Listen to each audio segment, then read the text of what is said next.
뉴스 속 경제 이슈는 더 쉽고 깊게, 최신 고용 동향은 더 빠르게 전해드리는 고용브리핑 365 시간입니다. 김지수 기자, 안녕하세요. 예, 안녕하세요. 네, 오늘은 어떤 이슈인가요? 예, 오늘 준비한 건 우리 사회가 지난해 코로나19 말고도 마주하게 된 커다란 과제입니다. 바로 인구 감소 문제인데요. 특히 지난해 우리나라에서 사상 처음으로 출생아 수보다 사망자 수가 더 많은 데드크로스가 발생했습니다. 급격한 인구 절벽으로 인한 경제 위기는 지난번 고용브리핑 365 시간에 다뤄본 적이 있죠. 이번에는 이런 상황을 어떻게 돌파해야 할지 사례를 통해 들여다보겠습니다. 네, 우리나라가 출산율이 낮다는 이야기는 계속 나왔는데 여기서 더 떨어진 건가요? 예, 맞습니다. 지난해 우리나라 출생아 수에서 사망자 수를 뺀 인구 자연 증가는 마이너스 3만 3천 명, 사상 처음으로 자연 감소했습니다. 원인은 출생아 수의 빠른 감소인데요. 지난해 신생아는 27만 2,400명으로 처음으로 30만 명 아래로 내려갔습니다.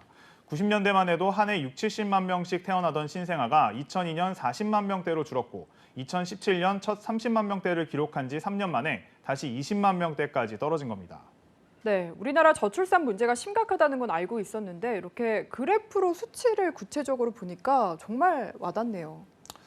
네, 그 수도 속도도 급격하게 추락하고 있기 때문인데요.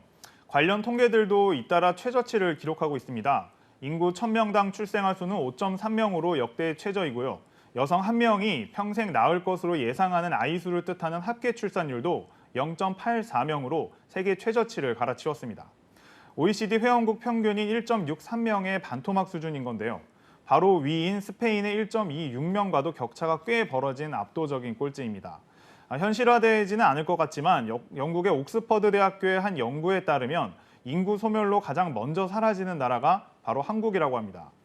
사람 2명당 1명이 안 되는 아이를 낳는 이런 추세라면 2750년이면 우리나라에 사람이 없어질 것이라는 게 그 계산인데요. 그만큼 심각하다는 거죠. 네, 그런데 이렇게 출산율이 점점 저하되는 이유를 개인한테 찾기보다는 사실 사회적으로도 영향이 많은 것 같은데 어떻게 보십니까? 맞습니다. 저도 이제 동의하는데요. 네. 네, 통계청에서는 결혼이 늦어지면 여성의 출산 연령도 지속적으로 올라가 출산율 감소로 직결되고 있다고 분석하고 있는데요. 출산율 하락폭을 보면 20대가 가장 컸고 40대를 제외한 전 연령층에서 출산율이 줄었습니다. 평균 출산 연령은 33.1세로 0.1세 상승했고 여기에 코로나19 영향으로 지난해 혼인 건수는 가장 큰 폭의 감소율을 기록해 전년 대비 10.3%나 줄었습니다. 그런 만큼 통계청에서는 앞으로 출생아 수가 더 급격하게 줄어들 수 있다고 예상하고 있습니다. 네, 그런데 정부에서도 이런 위기가 예전부터 꾸준히 예고가 됐었고 여러 가지 대책들을 내놓지 않았습니까? 이런 건 별로 효과가 없었던 걸까요? 효과가 아예 없었다고 물론 말하기는 어렵겠지만 지난해에만 정부가 저출산 대응을 위해 쏟아부은 예산은 40조 2천억 원입니다. 1차 기본계획 첫 해인 2006년 예산은 2조 1천억 원이었는데 15년 사이에 20배가 뛰어오른 겁니다. 그만큼 심각성을 인지하고 대비를 해온 건데요. 하지만 정책을 좀 뜯어볼 필요가 있습니다. 지난해 약 40조 2천억 원 규모의 예산 항목을 들여다보면 실제 아이를 낳고 키우는 데 도움을 주는 예산, 예를 들어서 아동수당이나 난임지원 확대 등과 같은 직접 지원 비용은 전체 예산의 절반도 안 되는 상황입니다. 청년이나 신혼부부 주거 지원, 아동과 다문화 탈북 학생 교육 지원, 각종 문화정책 지원까지 다 포함된 예산 항목으로 잡혀 있기 때문인데요. 저출산 대책으로 적절하지 않다는 지적이 많이 있습니다. 네, 결국에는 저출산 예산다운 예산을 대폭 늘려야지만 이 정책이 효과를 볼 수 있다라는 뜻이겠죠? 예, 그렇습니다. 그래서 정부도 지난해 12월 발표한 제4차 저출산 고령사회 기본계획을 통해서 임신한 여성부터 지원금 지급을 확대하기로 일단 수정했습니다. 하지만 정부의 노력에도 당분간 저출산 기조는 이어질 것이란 전망이 우세한데요. 광범위한 제도적 안전망 구축이 필요하다고 전문가들은 조언합니다. 출산은 청년이 사회를 바라보는 바로미터와 같아서 오랜 경험의 누적으로 사회의 신뢰가 쌓여야 실제 출산으로 이어진다는 게 전문가들의 분석입니다. 이를 위해서는 돌봄 부담과 자녀 출산으로 인한 책임을 국가가 함께 나눈다는 확신을 줄 수가 있어야만 하겠고요. 예산 확대 기조로 역시 이어져야 한다는 거죠. 그 효과는 이미 세종시에서 단적으로 나타나고 있습니다. 네, 말씀하신 대로 출산율을 비교를 해보면 지역별로 조금 차이가 있는데 세종시가 특히 높더라고요. 예, 맞습니다. 세종시가 상당히 높은데요. 서울은 0.64명으로 전국 꼴찌인데 세종시는 서울의 2배인 1.28명으로 1위입니다. 그 뒤는 전남과 이제 강원 등이 뒤를 잇고 있고요. 세종은 작년에 유일하게 신혼부부가 증가한 지역이기도 합니다. 이런 차이가 발생하는 가장 큰 이유가 뭔지 혹시 짐작이 가시나요? 네, 아무래도 아이 낳고 키우려면 좀 안정적이어야 되지 않을까 이런 게 영향을 미친 거 아닌가요? 네, 맞습니다. 확실히 세종시는 이제 공무원들이 많이 살고 있죠.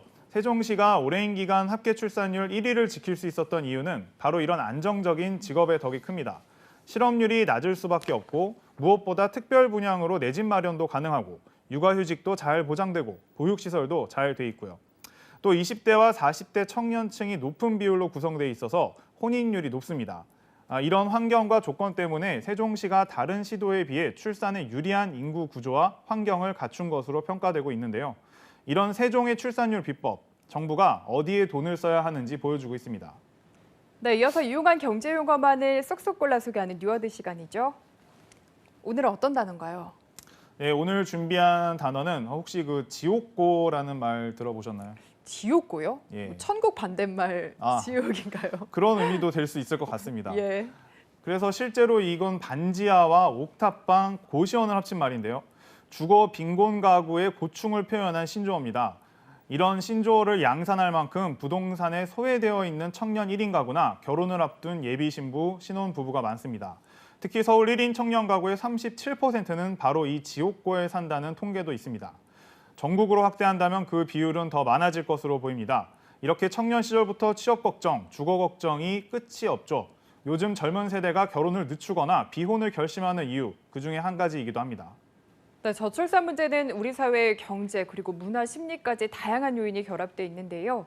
근본적인 해결을 위해선 체감할 수 있는 저출산 대책 더 많아져야겠습니다. 오늘도 김지수 기자와 함께했습니다. 고맙습니다. 감사합니다. 지금까지 고용브리핑 365였습니다.